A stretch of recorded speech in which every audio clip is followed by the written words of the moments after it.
Hey bitch nuggets, it's me, the gay robot with the wiener head. And now I'm gonna show you my D&D map. I haven't done this in a while. You can hear my dog is still very loud. He will always be loud. He's now in my lap. So I've finally been able to play D&D with my gamer relatives, and it's been very nice. Um, I had a first session with my cousin, first session I DM'd for in a really long time, several months ago, and then I got to play with both my cousin and my brother. So that was very nice. They went to the strip clubs under the Great Pyramids, of course. You can see here the elevators from the Great Pyramids as depicted in pseudoscience artwork where they show like, oh, what if the pyramids are just the tips of enormous obelisks, and then people extrapolating that there's elevators or something. Um, I showed my relative players, and they were like, oh, this map part of the Under Giza. It kind of looks like an amusement park, and I looked at it, I'm like, you're right, it actually does. Especially like just the whole thing. Um, and basically they got paid but abandoned by Dracula Flow because my cousin's vampire got Dracula Flow Martian malachite so that he could snort it, and then the Pirate Queen from Primal Season 2, which I haven't seen, came on her big ass ship and started pirating it up. And then basically they drove her back with a ancient Egyptian hand grenade. The usual stuff. But I want to show you, dear viewer, the greater part of the map. Now this is a detail map, not my full underground map. So this actually looks somewhat presentable, unlike the full one. And I've even redone all the labels to be better. You've got stuff like the Vril Ya, that's kind of a fucked up thing because it actually influenced the Nazis. They read this basically fantasy novel and they're like, oh yeah, this is real life. Yeah, that's real. Canaanite Rock, man. I don't know if that's based on a cryptid or that one Bible movie. I have no clue.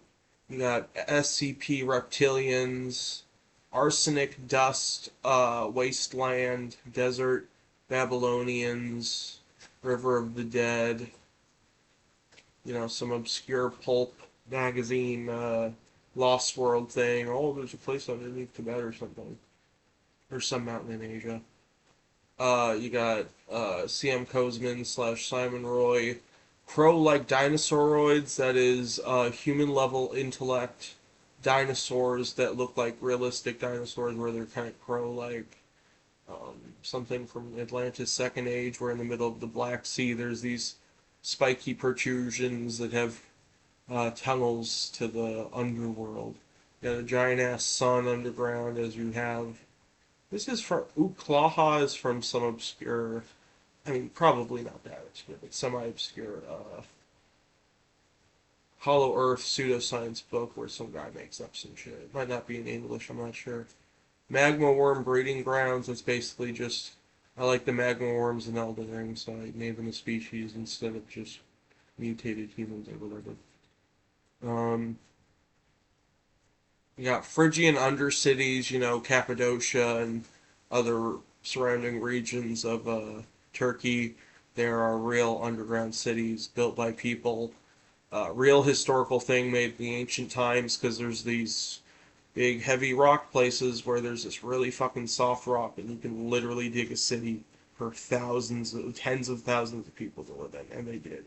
Probably because kind of from more to the east, kind of obviously this is the hollow earth, this isn't the surface, but kind of towards Mesopotamia, the Assyrians were boiling babies alive or whatever. So the Phrygians were like, let's go underground for a while. You got here's something I made up. Gray Rune Men. They're literate. They have cities. They have farming. They have writing system in what are referred to as runes. But they're also like they're Homo sapiens. Sapiens. They're completely normal Homo sapiens, but they're basically black or gray skin. So they don't have like regular Homo sapiens. I mean, obviously there really are Homo sapiens with black skin. I'm not just talking about the retarded racial category that doesn't exist. I mean like people whose brown skin is so very dark that it appears to the human eyes to literally be black. That's cool and everything. These guys are not like that. They're like gray tone, rather than other people. You get what I mean? They've got a weird fantasy skin color, just because it's cool. I mean, I like the Kothringi and Elder Scrolls lore silver skin, and I always thought that was badass.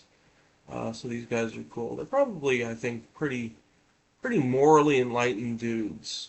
I think they're just kind of living their thing. You got Philistine pirates from Primal going all along, killing stuff. You got another thing from Atlantis Second Age, Northwest African snake people city underworld. You got the Tartarian Empire, because I used to think when people were talking about the Tartarian Empire, they were talking about the Tartaria tablets, a series of what could be described as proto-writing from Copper Age prehistoric southeastern Europe, that have been found in a village called Tartaria. But it turned out they're completely unrelated prehistoric civilization things. And so I just didn't smush them together because Tartaria is part of another incredible real life Copper Age culture, very advanced culture called the Vincia, I believe, or something about that. They're in that general area, so they might have been a contemporary. But even if they weren't Vincia, um, on the surface, there's the village of Vincia, and they're doing that stuff. But also the steampunk Central Asian, Siberian, Eastern European, steampunk Mongol Empire, Soviet space. Oh, what the hell? I don't know what that is. This weirdo guys have also went to the surface village of Tartaria. They got distracted while they were on a war somewhere. They went underground and they made their own colony over here. And they're fighting a world serpent, which is like a big snake sea dragon that's the size of like the world if you unwrapped. So that's probably, I don't know if Tartaria's gonna win that. There's a dragon here too. This is the fortress of a dragon or a demon that predates the Younger Dryas. I found a really cool piece of art from some weirdo on DeviantArt. I think his account got deleted. I don't know anything about the guy, but cool artwork. You got the Atlas Trench. This is the Atlas Mountain, but it's a trench. You got some stuff from Savage Core by Lucid Eye. You got Steaming Jungle and the Roaring Tuganensis Man Apes. Pretty badass. This is something I made up. The Fisher Civilization, very Team Eco inspired kind of grand, spectacular architecture. A lot of dams, estuaries, and modifying of the environment. And, uh, very much that kind of West meets East kind of aesthetic. I wouldn't say all of Team Eco's stuff really has anything European to it, but a lot. I find there's a lot of like indigenous American and Japanese and other interesting stuff in their names. And so the Fisher Civilization was something I made a long time ago. For my D&D setting, and it's still survived in it today because it's cool. Another civilization I made up was the Mostera Empire, basically Mousterian Neanderthals, which is a real archaeological culture of what Neanderthals would leave behind. Uh, some of them were like, let's make an empire, and then they did, and they worshipped the moose goddess Pakal. And 8 miles deep underneath the surface temple is the necropolis of the goddess herself. So you go there, you might meet Paul. I don't know if she'd be very open to that. Also, alien mantis people. You gotta have that. Neanderthals, again, Neanderthals are cool. I like Neanderthals. My Neanderthals are usually the good guys, because people think they're horrible, like horrible monkey men. They're not. They're horrible monkey men in the same way that we are, not in a different way. Uh, Tuskegate, Cro-Magnon. That's not even. It's technically not a thing, but it's Savage Core. So Cro-Magnon, the Tuadenon, Dedanon. I think that's how you pronounce it. I took out the THA because I didn't know how to pronounce it. I'm stupid. So, and then here's Loch Ness, Under Ness. This is the underwater, the Great Lake of the feeding the aquatic survival of plesiosaurs into the, yeah. You got Valerian that blew up. Noxtella from Elder's Ring. This is something I made up, I think. Of course, you got the copyright from the Crystal City that the players bought this from.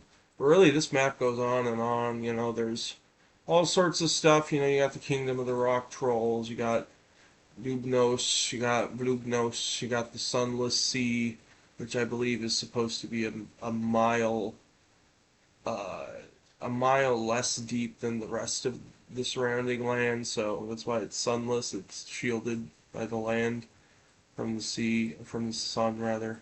The sun's right there. Yeah, there's just I put a lot of effort into it, but also I'm wondering if I can just show this to my brother and see if he really is like, oh, I want to go to these places. I want to check this stuff out. Cause yeah, I mean,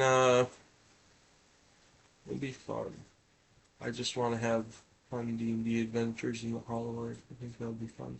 Well, I mean, I wouldn't be the one having the adventures. I'd be the one setting them up, but that's okay. Yeah. A lot of weird shit on this map from different sources and things.